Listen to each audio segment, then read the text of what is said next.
In the heart of Victorian London, where the gas lamps flickered and fog swallowed the alleys whole, there was a shadow that terrified even the bravest souls, a shadow that killed without mercy, mocked the police, and vanished like smoke. He was called by many names, but history remembers him as only one: Jack the Ripper. More than a century later, his identity remains one of the greatest unsolved mysteries in human history. Who was he? A madman, a genius, or someone hiding behind power and privilege? Tonight, we'll trace the blood-stained streets of Whitechapel, follow the clues left behind, explore every chilling theory, and uncover what modern science has revealed about the man who became a monster. In 1888, London was the largest city in the world, home to over 6 million people. But beneath the grandeur of palaces and opera houses lay Whitechapel, a district drowning in poverty, disease, and despair. Thousands lived in overcrowded lodging houses.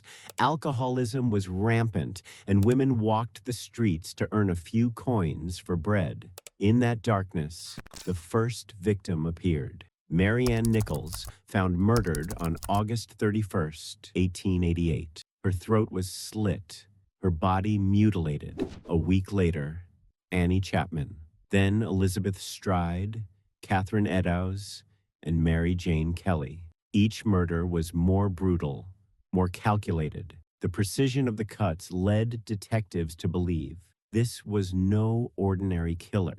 This was someone who knew anatomy, someone who planned each strike. The newspapers spread panic. Headlines screamed, "Fiend in human form." The people of London began locking their doors, whispering the name, Jack the Ripper. Then came the letters. The first arrived at the Central News Agency, signed with a name that would become legend. Yours truly, Jack the Ripper. I am down on whores and I shan't quit ripping them till I do get buckled. Days later, another letter, the Saucy Jackie postcard, appeared, describing details only the killer could know. And then, the most gruesome of all, the From Hell letter, accompanied by half a human kidney. The writer claimed to have eaten the other half. Was it really from the killer? Or a cruel hoax by someone craving attention? We'll never know for sure. But those letters made the Ripper not just a killer, but an icon of horror. London police were overwhelmed. They questioned hundreds, followed leads that went nowhere, and patrolled every alley. Detective Frederick Aberline, one of Scotland Yard's finest, led the investigation. He believed the killer lived among the people of Whitechapel, someone ordinary, invisible. But with no fingerprints, no forensics, and no reliable witnesses, every theory hit a dead end. The Ripper's genius wasn't just in killing, it was in vanishing. And just as suddenly as he appeared, he stopped. After Mary Jane Kelly's murder in November 1888, the killings ended. No one was ever arrested, no one ever confessed, but the obsession had only just begun. Over the next century, more than 100 suspects have been named. Let's look at the most intriguing and the most convincing. Montague John Druitt, the educated gentleman, a barrister and teacher who vanished shortly after the final murder. His body was later found in the River Thames. Police at the time believed his suicide ended the killing. But was he guilty or simply a tragic scapegoat? Aaron Kosminski, the silent barber, a Polish immigrant living in Whitechapel, described as mentally unstable. He was later confined to an asylum. In 2014, DNA from a shawl said to belong to victim Catherine Eddowes reportedly matched his descendants. But the evidence was controversial. The shawl was never officially part of the police file, and contamination over 130 years made the results uncertain.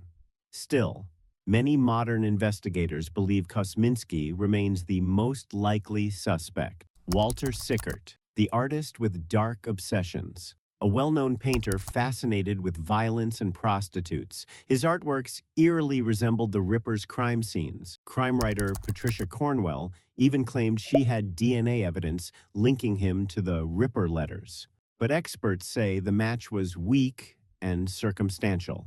Prince Albert Victor, the royal scandal, a theory wrapped in secrecy and conspiracy. Some claimed that the prince, grandson of Queen Victoria, was involved, or that the murders were part of a royal cover-up to silence witnesses.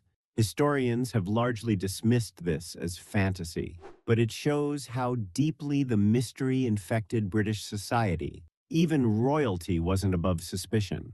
The unknown surgeon, perhaps the most chilling theory of all. A doctor or medical student skilled with a knife who used the slums of Whitechapel as his hunting ground.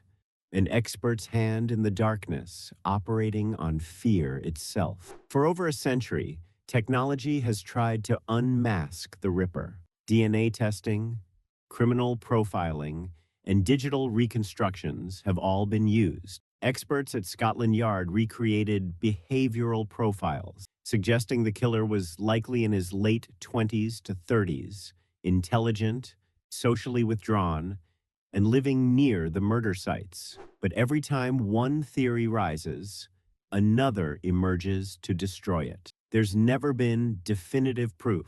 It's as if history itself refuses to reveal his face. Jack the Ripper didn't just kill 5 women, he gave birth to modern fear. His crimes led to the development of criminal profiling, forensic pathology, and media-driven crime reporting.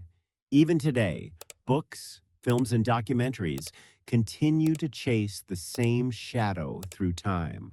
But behind the myth was something darker. A city that ignored its poor, women forced into danger by hunger, and a police force unprepared for a monster of the new age. Perhaps the real horror isn't that we never found Jack the Ripper, but that, in some ways, we created him. Over 135 years later, the fog of London still hides his face. Somewhere in history's silence, Jack the Ripper still walks. Who do you believe he was? The surgeon, the artist, the prince? Tell us your theory in the comments below. And let's see which name the community believes the most. If you love unraveling history's darkest mysteries, hit the like button, subscribe, and ring the bell icon.